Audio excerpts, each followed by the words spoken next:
অন্তরে যে ব্যথা পাইনি সারা, সে ব্যথা সয়েছিলে তুমি নীরবে। তাই মুক্তির সূর্য তুমি যে যিশু, তোমার আলোয় মোরা মুক্তি পেলাম।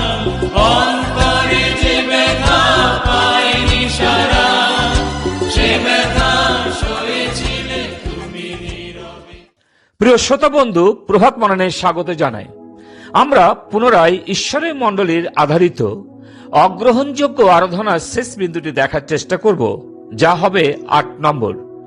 সত্য ঈশ্বরের আরাধনা অন্তরের ভুল মনোভাব যেমন অন্ধ পশু তাদের অর্থাৎ জিহুদীদের কাছে অকেজ ছিল।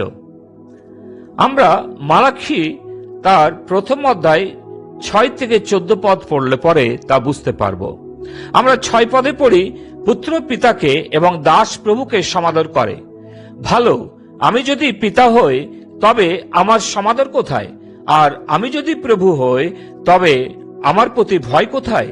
7 পদ বলে, তোমরা আমার যজ্ঞবেদীর উপরে অশুচি খাদ্য নিবেদন করিতেছ, তথাপি বলিতেছ কিসে তোমাকে অশুচি করিয়াছি।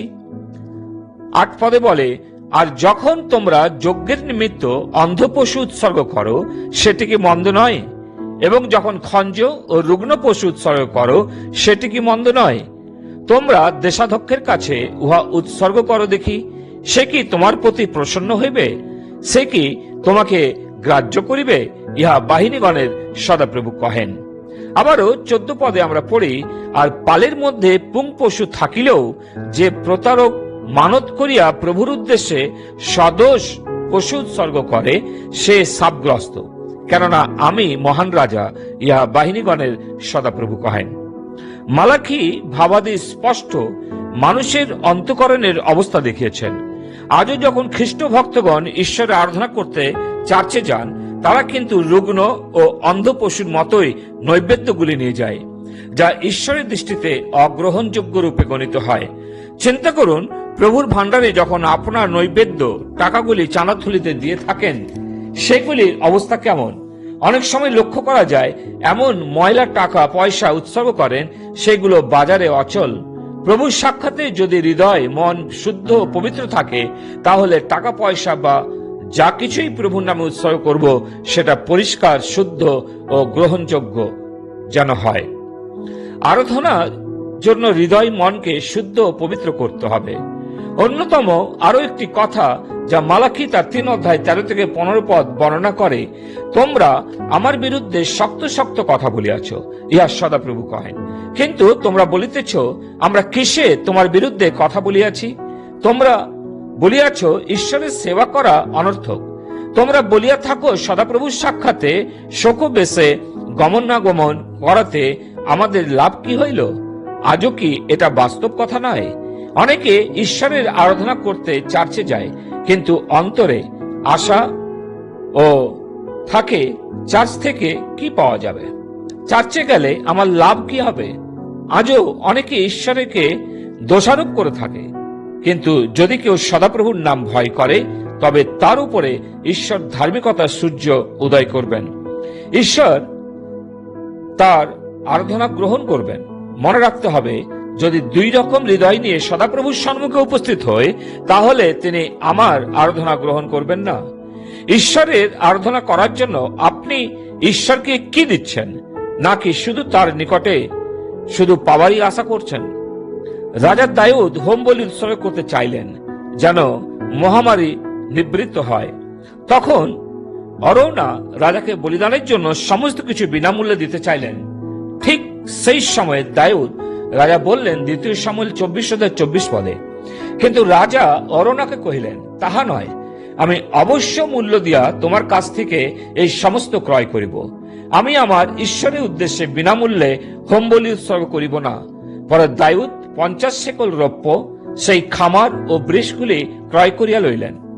প্রিয়, কিন্তু আমরা সবকিছুই বিনামূল্যে করতে চাই।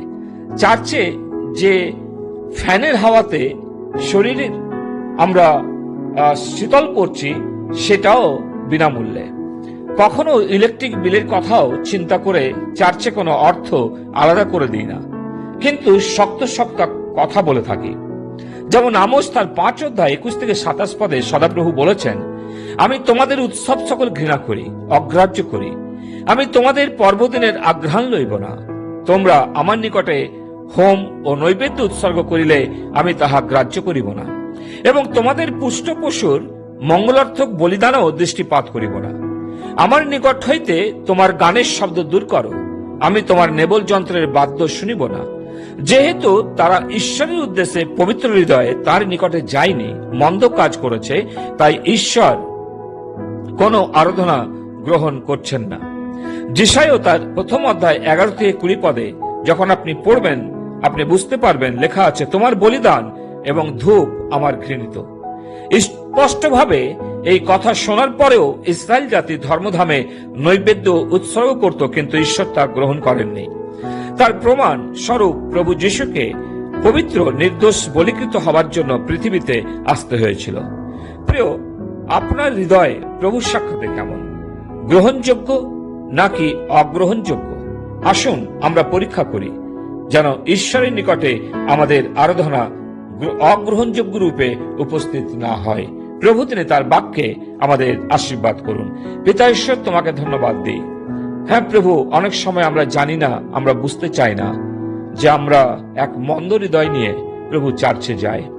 অনেক সময় প্রভু আমাদের চাওয়া আশা থাকে আরাধনার সময়ে। প্রভু তুমি আমাদের প্রতি দয়া করো, যেন আমরা শুদ্ধ এবং পবিত্র হৃদয়ে যেন তোমাকে আরাধনা করার জন্য মণ্ডলীতে উপস্থিত হই। প্রভু, আমাদের আরাধনা যেন তোমার কাছে গ্রহণযোগ্য হয়। তুমি সেই অনুগ্রহ প্রদান করো। প্রার্থনা প্রভু যিশু নামে চাই, আমেন।